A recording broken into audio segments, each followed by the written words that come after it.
want you to listen. Then what? Share it. With? Whoever you share with. Whoever you know, the people you're close to.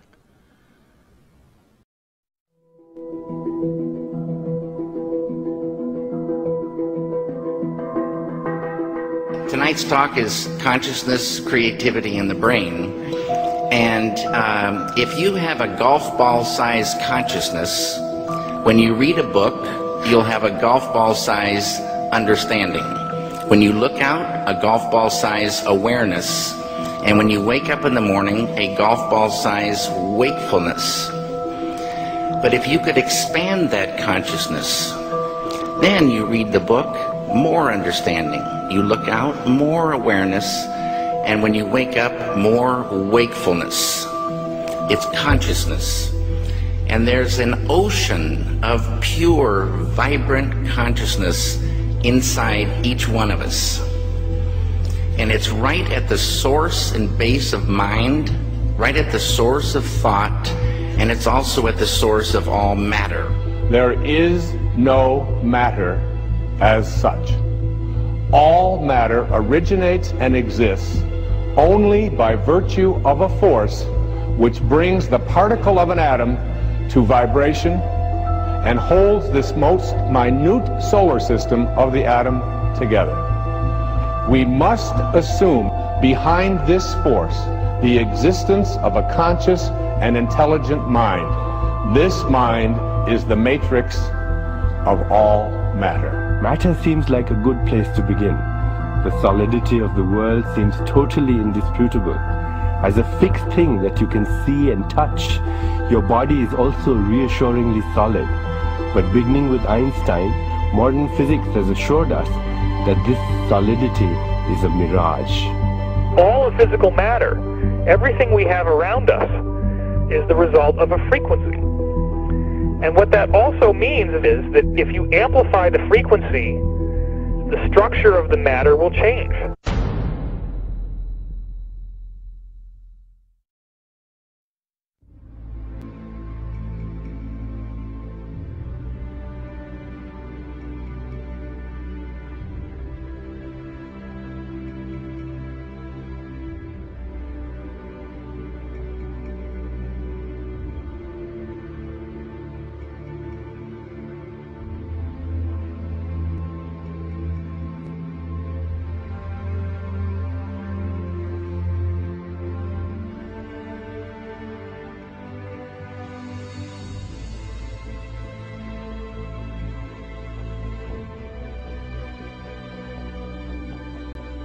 The film you're about to see has no characters, it has no people. It is a film to describe to you and explain visually the effect of cymatic frequencies on texture, structure, water, oil. You will see many things that answer many questions.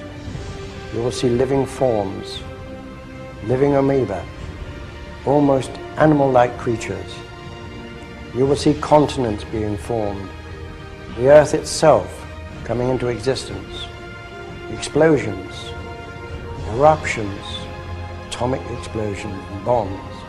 You can see all this and watch it before your eyes. But everything owes its existence solely and completely to sound. Sound is the factor which holds it together. Sound is the basis of form and shape. In the beginning was the Word, and the Word was God. We are told that this is how the worlds began and how creation took shape.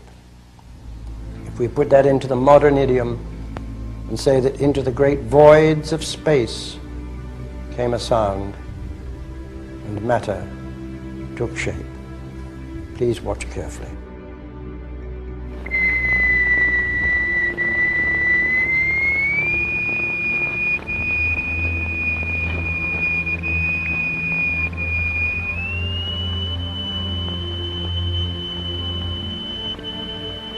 We can also use different shapes of plate.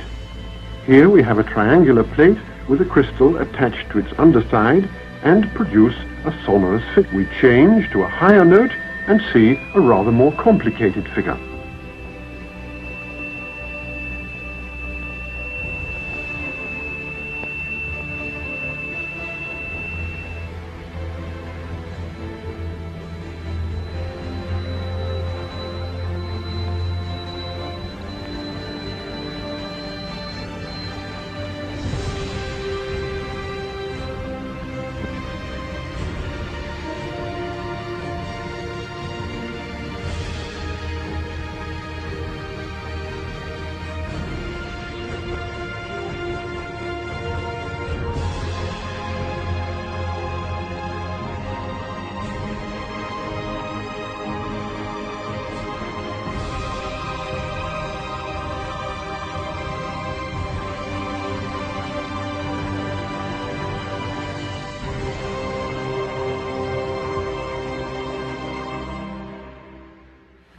We use sand and lycopodium. The lycopodium moves to the center of the fields and takes up circular shapes. The sand forms the lines. Each material has its own special way of behaving.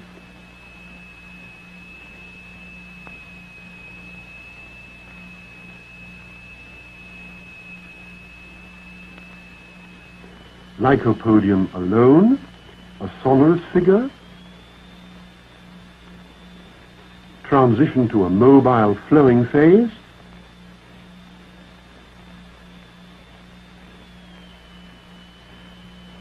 and back again to the figure.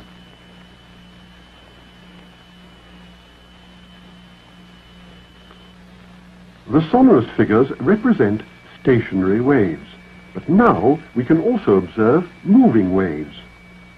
Here the sand is flowing in a current. What is it that drives the rotational effect in our galaxies? What is it that drives the rotation of the planets? What is it that drives and impacts the rotation of Earth? In vibrating glycerin, we see continuous waves which form the queerest figures. And yet, the extraordinary things we see here are simply and solely the effect of vibration.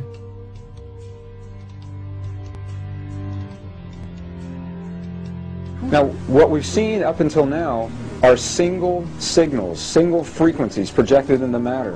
And what you're seeing here now are interference patterns of 2 or more frequencies resulting in a pulse.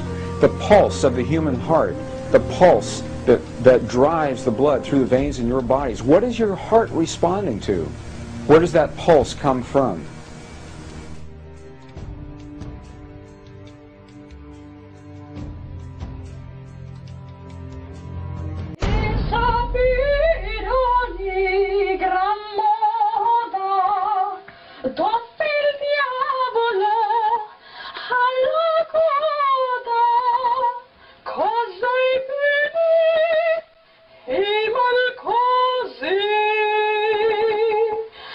Sapere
Quantum physics has revealed what ancient masters knew.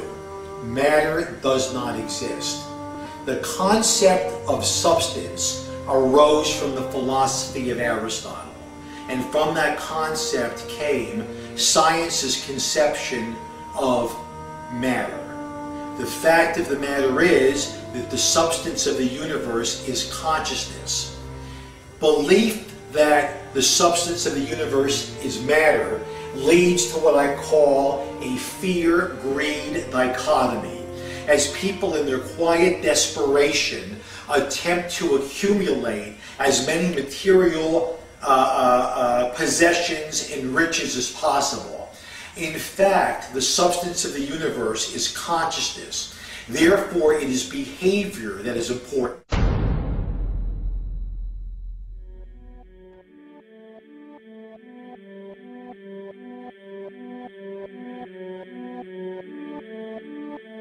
The daily life we perceive with our five senses is not reality.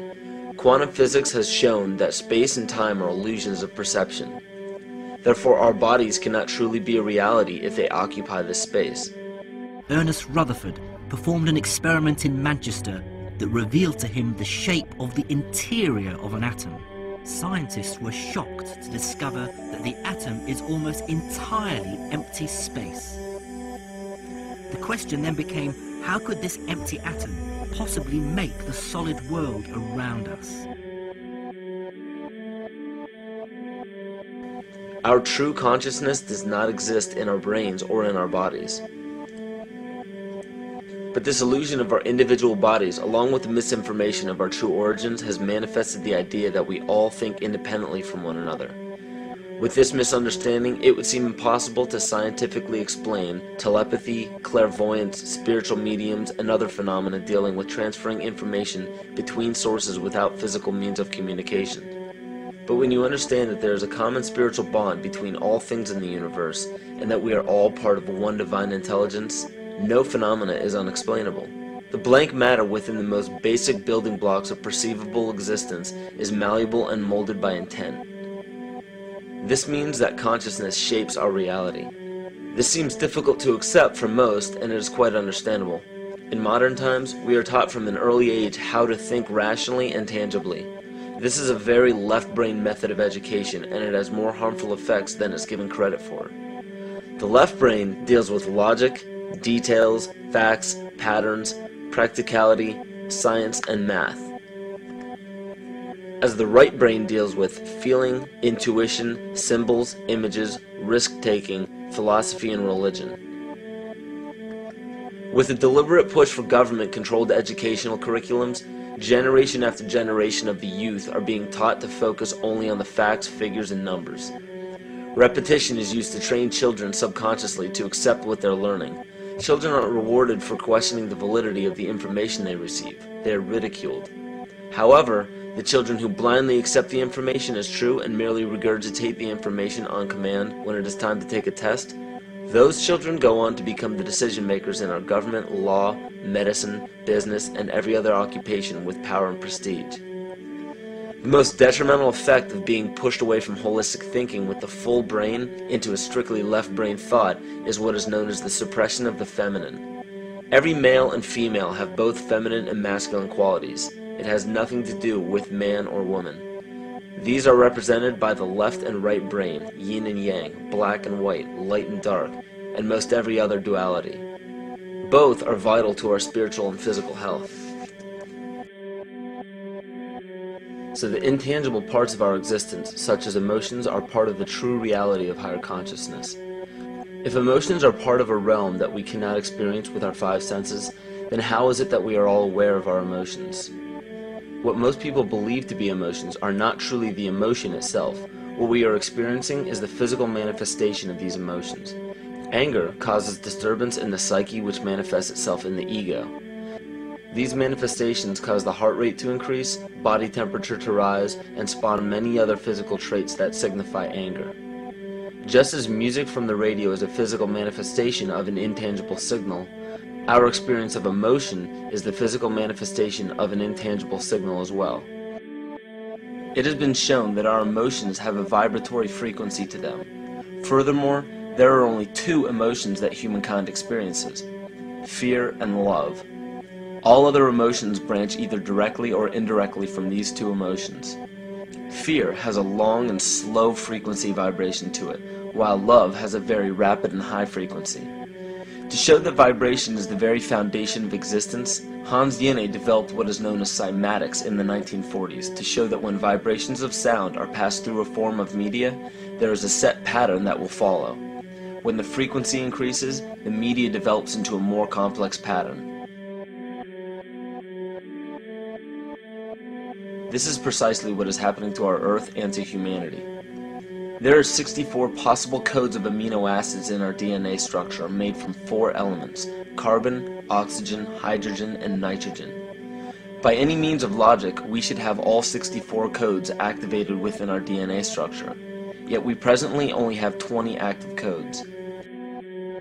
And of these 64 possibilities, it appears that only 20 of these codes are turned on right now for us, the 20 amino acids. There is a switch that turns off and turns on where those coding sites lie, and that the switch for that turning off and turning on is what we call emotion. And this is the first time that we've ever seen the patterns of emotion directly physically linked to human genetic material. Well, fear is a long, slow wave of emotion. So this wave of fear is a long, slow wave and touches relatively few sites on this DNA. So an individual living in fear is limited to the number of antennae that they have available to them, whereas an individual living in the pattern of love, this is love in DNA, you can see it's a higher frequency, shorter wavelength. We have many more potential sites for coding along that genetic pattern. This information, this is amazing. This is the first time we've ever had a hard digital link between emotion and genetics. This is important to understand because another researcher named Vladimir Popanov measured tiny particles of light called photons inside a vacuum tube. The photons were scattered as expected. A sample of DNA was then entered into the vacuum tube and they measured the photons again. They found that the particles of light aligned themselves along the axis of the DNA.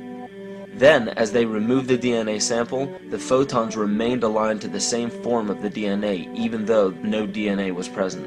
This is what is known as the phantom DNA experiment. Science has now bridged a very important gap between physical and ethereal, or spiritual. Our emotions directly affect the structure of our DNA, which directly shapes the physical world we experience every day. So the messages left by the ancients that we've explained here were more than just prophecies about a one-world government or a new world order. We now understand why the study of the heavenly bodies were so important. The rotation and orbit of all that makes up our universe serves as a clock to map changes and transitions. This helped the ancients understand that the change of the heavenly bodies were a mirror to the changes of all existence. Ron Sakeley, Department Chairman, Chemistry, University of California, Berkeley, showed that DNA acts as an antenna for cellular upregulation. The primary function they taught us about what DNA is about, it's a receiver and transmitter of photons, light, and phonon sound. For what? Cellular upregulation, meaning that they're water molecules, the pyramid power around the DNA spiral energizing strands are taking in the spiritual energy of love vibrations and then sending it out for manifesting, precipitating in a quantum field, the physical matter of the body. These are hertz, frequencies, or cycles per second that the musicians can retune their instruments to play and experiment with. Why? Again, these are the Creator's musical scale, the original solfeggio, buried for 3,000 years in the Bible. So the ancient priests who knew how to levitate the huge stones for the building of the pyramids and the Masonic knowledge that predated ancient Egypt, the ability to have this information, these frequencies, serve the function of creation, destruction, and miracles on behalf of the empowered people who had access to this knowledge. I say that because of this metaphor.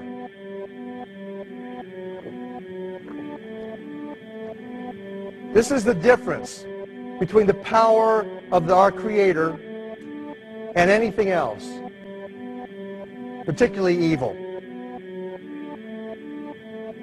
That you can go into a pitch black room full of evil, full of darkness, and light a little candle, and instantly that darkness flees. But you can't do the opposite. You can't go into a well-lit room full of truth and wisdom and righteousness and joy and health and harmony with the universal power. And you can't take any amount of darkness and go into that well-lit room and have any effect whatsoever. That is the metaphor which I frequently think of when I think that I'm not empowered. It is the greatest lesson for me, and I think for everybody else, to know that we're on the winning side and that we win in the end.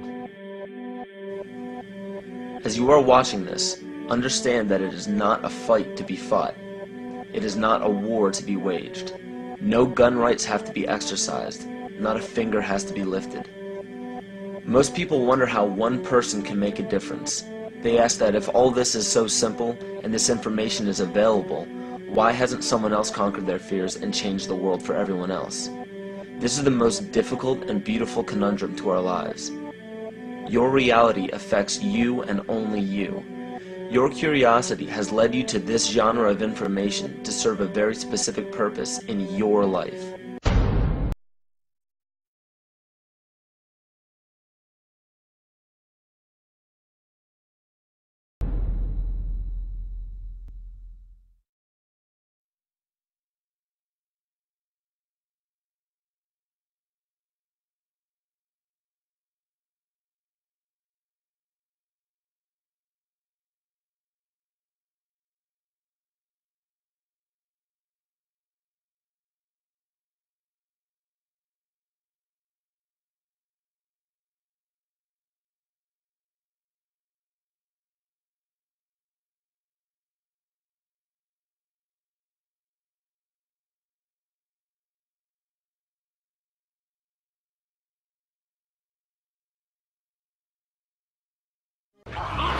Okay, one last chance. You think I won't do it? That's one psychiatrist less to the world. I'm already deep in the pit, so what can they do to me? Last try. Get it right. What have you lost? What did I take from you? Write it.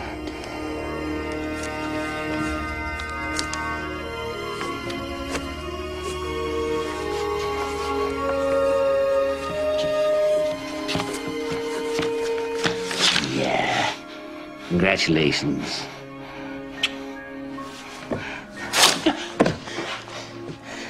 You're a student after all. And you've lost nothing but your illusions and a little bit of skin. I wonder if I want to finish this. Finish what? Telling you what I know. What makes you think what you know is any different than what other people know? I had different teachers.